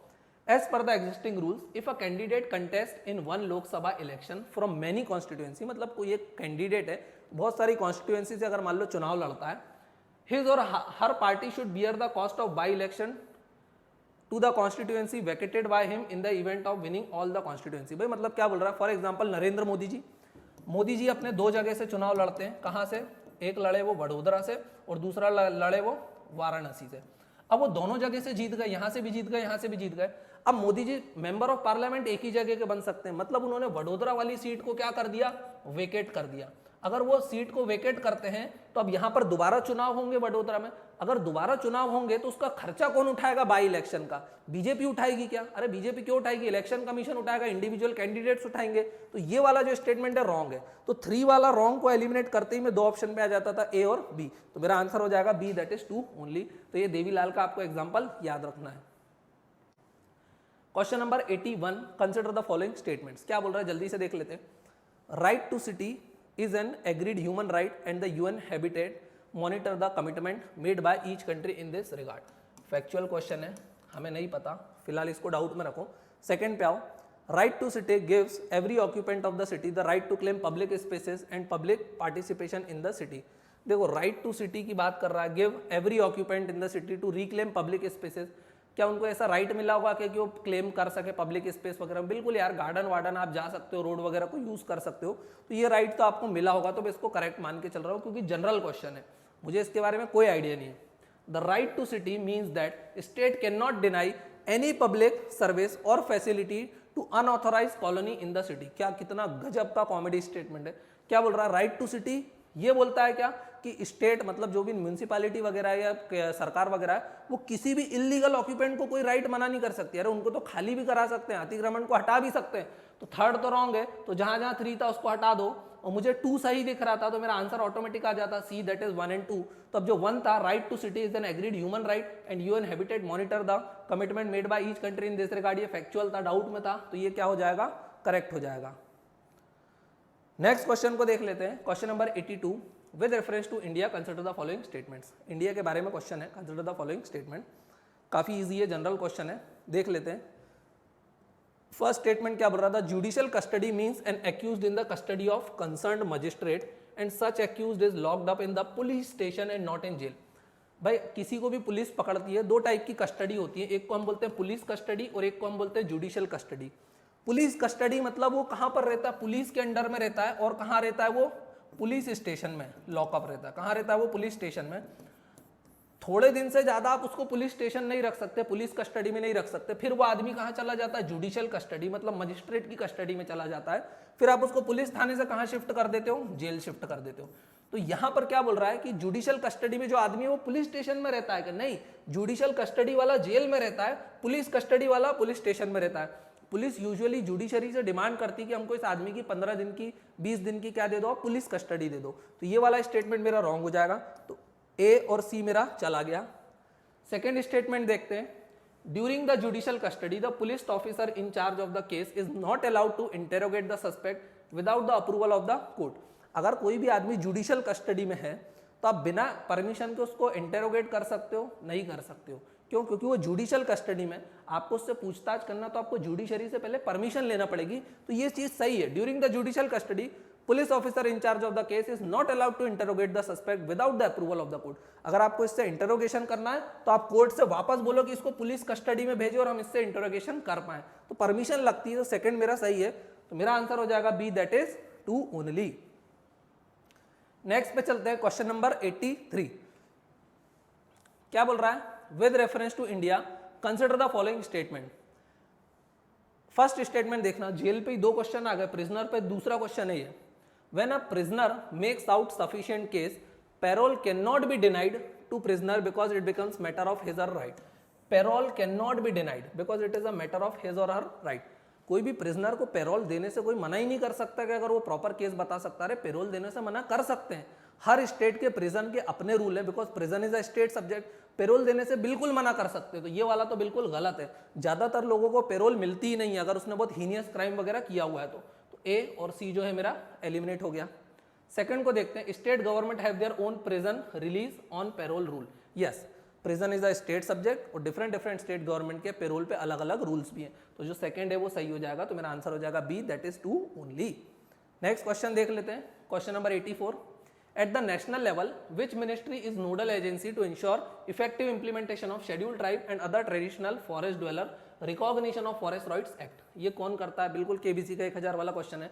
नेशनल लेवल पे which ministry is the nodal agency to ensure effective implementation of scheduled tribe and other traditional forest dweller recognition of forest rights act? उसके लिए मिनिस्ट्री है, मिनिस्ट्री ऑफ ट्राइबल अफेयर्स, जो ये सब काम देखती है। काफी इजी क्वेश्चन था, नीड ऑफ नो एक्सप्लेनेशन। 85 को देख लेते हैं जल्दी से। A legislation which confers executive or administrative authority an unguided and uncontrolled discretionary power in the matter of application of law violate which of the following article of the Constitution of India? भाई फिर से ध्यान से समझने वाली चीज है। बोल रहा है ऐसा लेजिस्लेशन, कोई भी ऐसा कानून बन जाए जो एग्जीक्यूटिव मतलब जो सरकार है या एडमिनिस्ट्रेशन पे अनगाइडेड पावर दे देती है। किसके लिए? Matter of application of law, कोई भी लॉ वगैरह बनाने के लिए, तो किस आर्टिकल को वायलेट करती है? तो वो वायलेट करती है रूल ऑफ लॉ को। भाई देश में किसका कानून चलना चाहिए? Rule of law should be there, तो रूल ऑफ लॉ को वायलेट करती है। और रूल ऑफ लॉ कहां दिया हुआ? आर्टिकल 40 में। आर्टिकल 14 में एवी डाइसी का प्रिंसिपल है, ब्रिटिश ज्यूरिस्ट थे, उन्होंने बताया था rule of law should be there. तो अगर आप किसी भी लेजिस्लेटर को, एग्जीक्यूटिव को या एडमिनिस्ट्रेटिव अथॉरिटी को अनगाइडेड, अनकंट्रोल्ड डिस्क्रिशनरी पावर दे सकते हो in the matter of law, तो ये कौन से आर्टिकल को वायलेट कर देगा? आर्टिकल 14 को, क्योंकि एवी डाइसी ने, जो ब्रिटिश ज्यूरिस्ट थे, उन्होंने कौन सा प्रिंसिपल दिया था? रूल ऑफ लॉ का, वो वायलेट कर दोगे। और article 14 is a fundamental right given in part 3 of the Indian constitution, equality before law और इक्वल प्रोटेक्शन ऑफ लॉ के बारे में बात करता है। थोड़े दिन पहले भी आर्टिकल 17 अनटचेबिलिटी पे क्वेश्चन आया था, पूछा था कि ये कौन सा राइट है? It comes under right to equality, because article 14 to 18 comes under right to equality, तो ये चीज आपको ध्यान रखना है। फिर क्वेश्चन आया, because UPSC repeatedly asks previous year question. Next देखो 86, which one of the following in Indian polity is essential feature that indicate that it is federal in character? ऐसा कौन सा फीचर है इंडियन पॉलिटी में जो indicate करता है that Indian polity is federal in character? तो भाई सबसे पहले देखना कि जो फेडरल है उसकी कोई पर्टिकुलर डेफिनेशन तो नहीं है हमारे पास कि भाई फेडरेशन क्या होता है, यूनिटरी क्या होता है, इसकी कोई पर्टिकुलर डेफिनेशन नहीं है। बट जब भी वर्ड फेडरल सुनते हैं तो हम उसको किससे कंपेयर करते हैं? यूएस से। हम यूएस के कॉन्स्टिट्यूशन से चीज़ों को कंपेयर करते हैं और देखते हैं कि क्या यूएस से मैच खाती है। अगर यूएस से मैच होता तो हम बोलते हैं that yes this is a federal feature. तो सबसे बड़ा फेडरल फीचर क्या है? फेडरेशन का मतलब क्या होता है? तो भाई अगर यूएस से कंपेयर करना है तो यूएस के बारे में जानना पड़ेगा। नाम से ही पता चल रहा है, United states of America, around 50 states ने एक एग्रीमेंट किया और बोले चलो साइन करते हैं। जो पहले अलग अलग इंडिपेंडेंट नेशन थे उन्होंने एक एग्रीमेंट साइन करके एक कंट्री को बना दिया जिसका नाम दिया यूनाइटेड स्टेट्स ऑफ अमेरिका। ये उन्होंने एक एग्रीमेंट के तहत बनाया। अब अगर एग्रीमेंट हुआ है, अगर मान लो फ्यूचर में इन 50 में से किसी को नहीं जम रहा यूनियन के साथ तो बाहर जा सकते हैं क्या? तो बोले हाँ बाहर जा सकते हैं। तो these states are also provided with the right to secede, इनको एक क्या बाहर जाने के लिए भी राइट दिया गया। और राइट ऐसा दिया कि इवन गन लॉज भी दे दिए कि आप इवन गन लॉज भी वहां पे बहुत स्ट्रांग है। क्यों? कि अगर नहीं जमता तो आप इवन आर्म्ड रेबेलियन भी कर देना, तो वहां पे गन लॉज भी हैं। अब स्टेट्स को राइट दिए हैं, राइट टू सिसीड। अब मान लो अगर सेंटर ऑल पावरफुल होगा और स्टेट की बात नहीं सुन रहा है, कोई लॉ वगैरह बना दिया, तो इस केस में अब आप क्या करोगे? जुडिशरी को भी स्ट्रांग करोगे ताकि जुडिशरी क्या करे? लॉ वगैरह को चेक में रखे। और स्टेट्स अपनी डायरेक्टली अथॉरिटी कॉन्स्टिट्यूशन से डिराइव करते हैं, ना कि सेंटर से। तो इंडिया इस केस में क्या है? इंडिया में हमारे यहाँ पे जो स्टेट्स हैं क्या वो अपनी अथॉरिटी यूनियन से डिराइव करते? नहीं, वो डायरेक्ट कॉन्स्टिट्यूशन से अपने स्टेट सब्जेक्ट्स वगैरह लेकर के आते हैं। यूनियन गवर्नमेंट उन पर अननेसेसरली रूल भी नहीं कर सकती है। हमारे यहाँ पे जुडिशरी को भी प्रॉपर रोल दिया गया, सेपरेशन ऑफ पावर किया गया है ताकि जुडिशरी स्टेट्स के इंटरेस्ट को भी प्रोटेक्ट करे। तो इसका आंसर ये होना चाहिए, the independence of judiciary is safeguarded, this is the federal feature. Second देख लो, बाकी स्टेटमेंट को तो आप इजीली एलिमिनेट भी कर सकते हो, देखना कितने इजी हैं। The union legislature has elected representative from the constituent units. अरे ये तो सब जगह ये रूल होता है यार। थर्ड क्या बोल रहा है? Union cabinet can have elected representative from regional parties. Regional parties मिलकर भी सरकार बना सकती है, दोनों जगह बना सकती है, यूनियन कॉन्स्टिट्यूशन में भी और फेडरल कॉन्स्टिट्यूशन में भी। क्या बोलते हैं? डी ऑप्शन क्या बोल रहा है? Fundamental rights are enforceable by court of law. Fundamental rights दोनों जगह हो सकते हैं, इंडिया में भी है, यूएस में भी है, ब्रिटेन में भी है, फ्रेंच में भी है। तो ये तो नहीं है। सबसे मोस्ट अप्रोप्रिएट आंसर क्या होगा? The independence of judiciary is safeguarded or this is a federal feature. क्योंकि भाई आप अभी अपन ने थोड़ी देर पहले एक और क्वेश्चन लिखा था, British parliament is different from Indian parliament. क्यों? क्योंकि ब्रिटिश पार्लियामेंट में पार्लियामेंट इज सुप्रीम और हमारे यहाँ पे कॉन्स्टिट्यूशन इज सुप्रीम। तो कॉन्स्टिट्यूशन सुप्रीम कैसे हो गया? Because we have the system of courts. Courts can even challenge the law made by the parliament, constitutional amendment done by the parliament. तो ये चीज आपको ध्यान रखना है। क्वेश्चन नंबर 87 को देख लेते हैं, क्या बोल रहा है? Which of the following best define the term state? State की डेफिनेशन पूछ रहा है, काफी इजी क्वेश्चन है, आप लोगों ने ज्यादातर लोगों ने पढ़ रखा होगा। स्टेट का मतलब हम लोगों को पता है 4 चीजें। स्टेट मतलब किसी भी कंट्री के बारे में पूछ रहा है, व्हाट इज द स्टेट? तो स्टेट में क्या होना चाहिए? वो 4 चीजें। सबसे पहले वहां पे पीपल होना चाहिए, मतलब एक पॉपुलेशन होना चाहिए। वहां पर एक गवर्नमेंट होना चाहिए, वो गवर्नमेंट सॉवरेन होना चाहिए। और फिर क्या होना चाहिए? वहां पर एक डेफिनेट टेरिटरी होना चाहिए। तो ये सारी चारों चीजें जिस भी ऑप्शन में रहेंगी वो डेफिनेशन ऑफ स्टेट को बताएंगी। तो देख लेते हैं, a community of person permanently occupying a definite territory independent of the external control, मतलब sovereignty, and possessing an organised government. मतलब यहाँ पर देखना, अ कम्युनिटी ऑफ पर्सन मतलब यहाँ पर पीपल है, एक डेफिनेट टेरिटरी है, गवर्नमेंट है, and government is free of external control मतलब सॉवरेन है। तो yes this is the answer. तो यहाँ पर इजीली मेरा आंसर क्या हो जाएगा? A, that is this one. Question number 88 को देख लेते हैं। With reference to Indian judiciary consider the following statement. Indian judiciary के बारे में क्वेश्चन है, काफी इजी क्वेश्चन है, आप लोग इजीली सॉल्व कर सकते हो।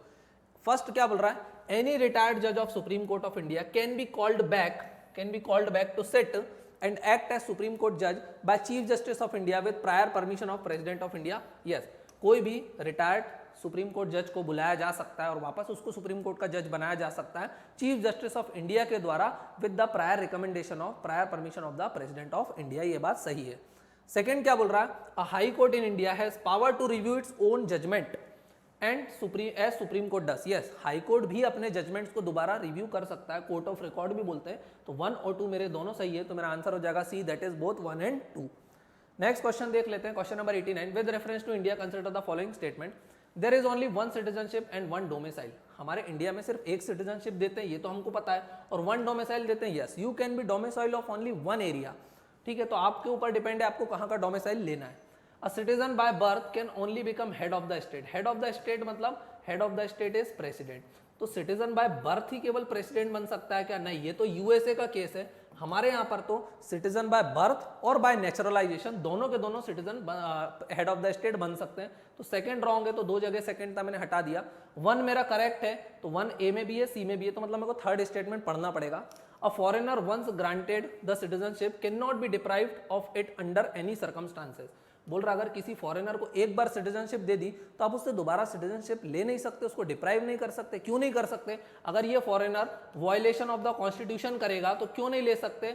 एनिमी स्टेट के साथ मिलेगा तो क्यों नहीं ले सकते? अगर ये किसी और स्टेट की या किसी और कंट्री की सिटीजनशिप ले लेगा, तो हमारे यहाँ तो ड्यूल सिटीजनशिप अलाउड ही नहीं है, तो भी ले सकते हैं। तो बहुत सारे ग्राउंड है जिस पे फॉरेनर को एक बार सिटीजनशिप देने के बाद उससे वो वापस भी ले सकते हैं। तो ये वाला तो रॉन्ग हो जाएगा, तो मेरा आंसर हो जाएगा A, that is 1 only. Next देख लेते हैं क्या बोल रहा है आज का question number 90। Which one of the following factor constitute the best safeguard liberty in a liberal democracy. Which following factor constitute the best safeguard of liberty in a liberal democracy. तो देखना लिबर्टी को कौन best safeguard करेगा, option को 1 by 1 आपको देखना पड़ेगा। सबसे पहले देखो कमिटेड जुडिशरी। कमिटेड जुडिशरी के बारे में अगर आपको पता होगा तो कमिटेड जुडिशरी मतलब वो जुडिशरी होती है जो गवर्नमेंट के हर डिसीजन को सपोर्ट करती है। During the time of Indira Gandhi judiciary was committed judiciary, वो हर डिसीजन को अप्रूव करती थी। मतलब ये जुडिशरी तो एक तरीके से गवर्नमेंट की गुलाम होती। तो क्या ये हमारी लिबर्टी को प्रोटेक्ट करेगी? अरे खुद की लिबर्टी को प्रोटेक्ट नहीं कर पाएगी, तो ये तो रॉन्ग हो जाएगा। Centralisation of power. Centralisation of power मतलब concentration of power in a single individual or single party, क्या ये हमारी लिबर्टी को प्रोटेक्ट करेगी? बिल्कुल नहीं। Elected government. Elected government, government तो इलेक्टेड है, लेकिन उसके ऊपर कौन उसके ऊपर प्रेशर एक्सर्ट करेगा? भाई जुडिशरी वगैरह कोई तो होना चाहिए जो उसको रोक सके, तो ये भी नहीं। Elected government also turns tyrannical. Separation of power, yes this is the correct answer. Separation of power मतलब जुडिशरी का एक अलग रोल रहेगा and judiciary can even check for the constitutionality or validity of laws and regulation in India. So this is the correct answer, separation of power. इस type के question को अगर solve करना है तो क्लास 11 की पॉलिटी की बुक को आपको पढ़ना पड़ेगा। नेक्स्ट क्वेश्चन देखते हैं, question number 91। Under the Indian constitution concentration of wealth violates. KBC का 1000 रुपये वाला क्वेश्चन है। Article 39C that is the directive principle of state policy violates concentration of wealth. Okay, question number 92। What is the position of right to property in India. भाई आपको पता है पहले right to property article 31 में दिया हुआ था as a fundamental right. फिर मुरारजी देसाई सरकार आई, उन्होंने बोला now this is no more a fundamental right, इसको अब हम आर्टिकल 300A में डाल देते हैं, तो it was made a legal right. अब ये क्या बन गया है? लीगल राइट बना दिया है। लीगल राइट तो है ही है, साथ में कॉन्स्टिट्यूशन में दिया है, so it is also a constitutional right. अब देखना right to property was already asked by the UPSC. UPSC पहले भी पूछ चुका था कि right to property, sorry right to vote पूछा था उसने, इस बार पूछ लिया राइट टू प्रॉपर्टी। तो राइट टू प्रॉपर्टी क्या है? It is a legal right as well as constitutional right and it is available to all the person. Person का मतलब क्या होता है? पर्सन का मतलब होता है citizen, citizen as well as aliens. Aliens मतलब फॉरेनर्स, तो ये दोनों को अवेलेबल है। This right is available to the persons. तो ढूंढना है legal right available to citizen only, नहीं, ओनली वर्ड गलत है। It is available to citizen as well as foreigners. Legal right available to any person, yes it is a legal right as well as constitutional right also and available to both citizen as well as persons। तो ये दोनों को है, तो answer B मेरा correct है। Fundamental right available to citizens only. पहली बात तो फंडामेंटल राइट है, it is no more a fundamental right, it is a legal right. और सिर्फ सिटीजन ओनली नहीं, दोनों ही चीजें गलत है। Neither fundamental right nor legal right, नहीं ये तो लीगल राइट है और ये बोल रहा है नॉर लीगल राइट, गलत। तो मेरा आंसर क्या हो जाएगा? B, that is it is legal right available to any person. So right to property is a legal right available to persons. Question number 93, what was the exact constitutional status of India on 26 January 1950। India का constitutional status क्या था 1950 में। देखो India आज़ाद हुआ 1947 में, उसके पहले तो वो एक कॉलोनी था। So before 1947 India was a colony, मतलब इंडिपेंडेंट नहीं था। 1947 से 1950 तक इंडिया का क्या बनता रहा, कॉन्स्टिट्यूशन बनता रहा। 1950 तक इंडिया का क्या बनता रहा, कॉन्स्टिट्यूशन। तो ये जो 1947 से 1950 वाला पीरियड है, इस समय इंडिया क्या रहा, तो वो रहा डोमिनियन स्टेटस में। डोमिनियन स्टेटस मतलब इंडियंस अब एडमिनिस्ट्रेशन को रन करना सीख रहे थे, कॉन्स्टिट्यूशन बना रहे थे, सरकार कैसे चलाते हैं वो सीख रहे थे। And after 1950 India became an independent state. आजाद तो हो गया, लेकिन उस समय इंडिया का स्टेटस क्या था। तो ये क्वेश्चन मेनली बेस्ड है प्रियम्बल पे, प्रियम्बल पे बेस्ड है। अगर आपको पता हो तो प्रियम्बल में इनिशियली 3 वर्ड थे, sovereign, democratic and Republic. Secular और सोशलिस्ट ये 2 वर्ड तो बाद में इंदिरा गांधी ने 42nd कॉन्स्टिट्यूशनल अमेंडमेंट एक्ट से ऐड किए थे। तो ये चीज आपको पता होगी तो आप इजीली इस क्वेश्चन को सॉल्व कर लोगे। तो 1950 में जनवरी 26 1950 में इंडिया क्या था, डेमोक्रेटिक रिपब्लिक। ये तो था ही था, लेकिन अभी और भी पढ़ो अगर इससे भी ज्यादा करेक्ट मिल जाए। हाँ, sovereign democratic Republic, yes India was in this status. Sovereign secular, secular word तो बाद में इंदिरा गांधी ने ऐड किया। तो 1950 में इंडिया में सेक्युलर वर्ड तो नहीं था, democratic Republic. Sovereign, socialist, secular, अब भाई सोशलिस्ट भी बाद में ऐड किया गया। तो सोशलिस्ट और सेक्युलर दोनों वर्ड तो बाद में 42nd कॉन्स्टिट्यूशनल अमेंडमेंट एक्ट ने ऐड किए थे। तो आंसर मेरा क्या हो जाएगा पर B, India was sovereign democratic republic on 26 January 1950। Next question देख लेते हैं, question number 94, constitutional government means. Constitution का मतलब क्या होता है, constitution means a rule book. Rule book plus, rule book होती है नियम कायदे लिखे हुए होते हैं। सो कॉन्स्टिट्यूशन क्या करती है, गवर्नमेंट के ऊपर कुछ लिमिटेशंस लगा देती है। Constitution imposes some limitations on the power of the government, ताकि गवर्नमेंट अत्याचारी ना बन जाए। तो वही पूछ रहा कॉन्स्टिट्यूशनल गवर्नमेंट मीन्स। तो आंसर हो जाएगा इसका D, a government limited by the terms of the constitution. Limited government means a constitution. तो ये हो जाएगा। सी भी देख लो एक बार क्या बोल रहा है, government whose head enjoy real power. हमारे यहाँ पे हेड हमारे यहाँ पर हेड जो है वो दैट इज प्रेसिडेंट, क्या वो रियल पावर एंजॉय करता, नहीं करता। तो इंडिया पर कॉन्स्टिट्यूशनल गवर्नमेंट है, तो सी तो रॉन्ग हो जाएगा। A government whose head enjoy nominal power. इसमें आप यूएसए का एग्जांपल देख लो, जहां पर सॉरी अगर आप बी में यूएसए का एग्जांपल देखोगे, a government whose head enjoy nominal power, तो भाई नहीं, यूएसए में तो रियल पावर हेड एंजॉय करता, वो भी कॉन्स्टिट्यूशन है, इंडिया भी कॉन्स्टिट्यूशन है। A representative government of a nation with federal structure. अरे भाई हम लोग फेडरल स्ट्रक्चर होना जरूरी है क्या, नहीं जरूरी है। Britain also has a constitution, वो भी कॉन्स्टिट्यूशनल गवर्नमेंट है, फेडरल हो या यूनिटरी, उससे फर्क नहीं पड़ता। Government which is limited by the terms of the constitution is the correct answer. Next देख लेते हैं question number 95, with reference to India the terms Halbi, Ho and Kui pertains to. अब ये हल्बी, होई एंड कू क्या है, तो अब ये अगेन फैक्चुअल क्वेश्चन है एंड डिफिकल्ट भी है। अगर आपको पता है तो ठीक है, अगर नहीं पता है तो आप इसको अटेम्प्ट मत करना। वैसे क्या है, all these are the tribal languages, तो ये चीज आपको ध्यान रखना है। इसका आंसर क्या है, दीज आर ट्राइबल लैंग्वेजेस। क्या नाम है, Halbi, Ho and Kui pertains to tribal languages. Next question देख लो, consider the following statement in respect of Bharat Ratna and Padma award. Bharat Ratna Padma award के बारे में क्वेश्चन है, पढ़ा होगा तो ईजी है, नहीं पढ़ा है तो नहीं बनेगा। इंडिया ईयर बुक के पहले पेज पे ही भारत रत्न अवार्डीज की फोटो वगैरह आती है और उनके बारे में सारी चीजें दी रहती है। देख लेते हैं, Bharat Ratna and Padma awards are titles under article 18(1) of the constitution of India. ये कितना इजी क्वेश्चन है, एलिमिनेट करने के लिए रॉन्ग है भाई। आर्टिकल 18 क्या बोलता है, एबॉलिशन ऑफ टाइटल्स। तो एबॉलिशन ऑफ टाइटल्स ये खुद ही बोलता है, तो भारत रत्न को टाइटल्स कैसे बता सकते हैं। Bharat Ratna Padma awards are rewards not titles, इसलिए इनको आप प्रीफिक्स और सफिक्स नहीं कर सकते भारत रत्न को, ठीक है। तो फर्स्ट स्टेटमेंट तो रॉन्ग है। सेकंड क्या बोल रहा है, जहां जहां वन है उसको मैं हटा दूं, आंसर ही आ गया मेरा B, that is 2 and 3 only, मतलब 2 and 3 तो करेक्ट है। तो देखो फर्स्ट से आंसर आ गया, इजी क्वेश्चन था। सेकंड देख लेते हैं स्टेटमेंट क्या बोल रहा है, Padma awards which were instituted in the year 1954 were suspended only once नहीं, इट वाज सस्पेंडेड ट्वाइस, ठीक है, ड्यूरिंग इंदिरा गांधी टेन्योर। तो ये चीज ध्यान रखना। थर्ड तो सेकंड तो रॉन्ग है, वैसे तो मेरा आंसर आ चुका है। ये पूछ क्या रहा, सॉरी ये पूछ रहा है not correct, which of the above statement are not correct. Not correct पूछ रहा है, तो मेरा 1 इनकरेक्ट है, 2 भी इनकरेक्ट है। अब मुझे 3 भी देखना पड़ेगा। Number of Bharat Ratna award is restricted to maximum number of 5। अरे मैक्सिमम नंबर ऑफ 3 से ज्यादा भारत रत्न अवार्ड नहीं दे सकते, तो थर्ड भी रॉन्ग है। So which of the above statement is are not correct, not correct पूछा है तो all are, sorry all are incorrect, सारे के सारे मेरा आंसर क्या हो जाएगा D, all are incorrect 1, 2 and 3। 97 को देख लेते हैं, क्या बोल रहा है, consider the following statement. Statement 1 है, United Nation capital development fund and the urban day foundation have recently recognised Hyderabad as 2020 tree city of the world. Current affairs का क्वेश्चन था, मॉडरेटली डिफिकल्ट था, अभी आप लोगों से नहीं बनेगा, क्यों, क्योंकि आप इसको अभी देख रहे हो, मिड 2023 में देख रहे हो, लेकिन ये 2020 के करंट अफेयर्स था, इसलिए 2021 में पूछा।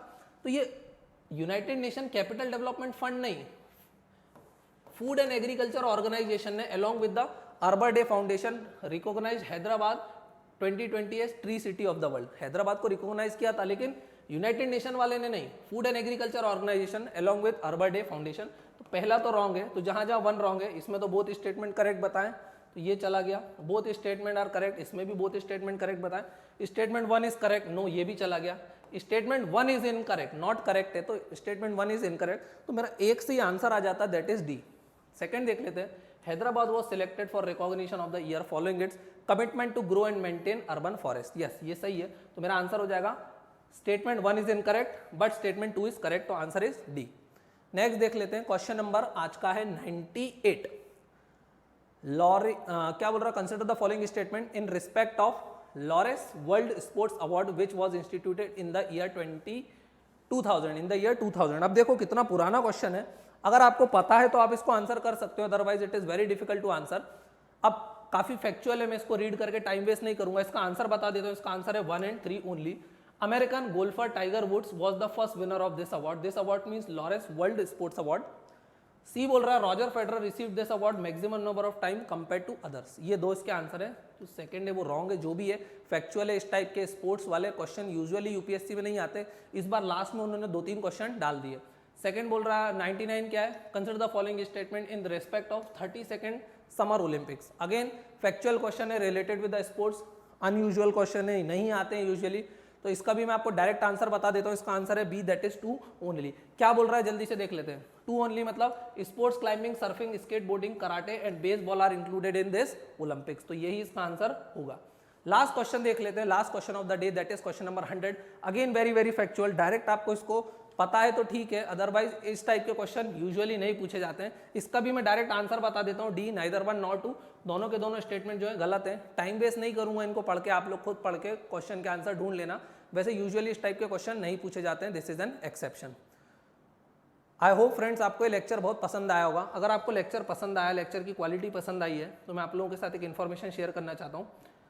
मेरा नाम है पुलकित तिवारी, मैं भंवर को विष्णुगुप्त एकेडमी में ज्योग्राफी और इकोनॉमिक्स की क्लास लेता हूँ। अगर आपको ये लेक्चर पसंद आते हैं तो आप चाहें तो हमारे न्यू बैच ज्वाइन कर सकते हैं, जो कि 16 मई से स्टार्ट हो रहे हैं, 16 मई 2023 for UPSC and MPPSC only. Okay, UPSC का इंग्लिश मीडियम का हमारे यहाँ पर बैच रन करता है, एक्सक्लूसिव इंग्लिश मीडियम का, हिंदी मीडियम का नहीं करता है। अगर आप चाहते हो हमारी टेस्ट सीरीज को ज्वाइन करना, जिसमें आपको इस टाइप के बहुत सारे क्वेश्चन और बहुत बढ़िया बढ़िया एक्सप्लेनेशन मिलेंगे, तो वो भी आप ज्वाइन कर सकते हो 6 जून 2023 से, दैट इज वर्जन 2.0। वर्जन 1.0 हमारा बहुत सक्सेस रहा था, बहुत बढ़िया रिजल्ट मिले थे, और अराउंड हमारे 2 से 3 बच्चों ने पिछले साल क्लियर भी किया था प्रीलिम्स को। तो अगर आप चाहते हो टीचर के साथ 1-to-1 इंटरेक्ट करना, पर्सनल मेंटरशिप वगैरह लेना, तो आप हमारे कोर्सेज को ज्वाइन कर सकते हो। हम लोगों ने फ्रॉड स्कीमें नहीं चलाई है स्कॉलरशिप की, कि 50% स्कॉलरशिप, 90% स्कॉलरशिप, 100% स्कॉलरशिप। भाई हम पढ़ने के पैसे आपको नहीं दे सकते, हमने बहुत ही रीजनेबल फीस रखी है। अगर आप चाहो तो एक बार नंबर दिए हुए हैं, नंबर विनीता मैम का यहाँ पर दिया हुआ है 9630000064। फिर से रिपीट करता हूँ 9630000064। एक एकेडमी का नंबर भी दिया हुआ है 8889900158। फिर से रिपीट करता हूँ 8889900158। आप यहाँ पर फ्री काउंसलिंग ले सकते हो। हमारे यहाँ पर पर्सनल 1-to-1 मेंटरशिप हमेशा अवेलेबल रहती है। टीचर बच्चे के लिए हमेशा एकेडमी में अवेलेबल रहता है। जब भी आप चाहो, कोई भी डाउट्स वगैरह हो, डायरेक्टली 1-to-1 आकर सॉल्व कर सकते हो। सो आई होप आपको लेक्चर बहुत पसंद आया होगा। So thank you for watching this video, have a nice day. अगर वीडियो पसंद आया तो अपने दोस्तों के साथ इसको शेयर करना है, वीडियो को लाइक करना है और चैनल को सब्सक्राइब करना है for more such video. Thank you so much.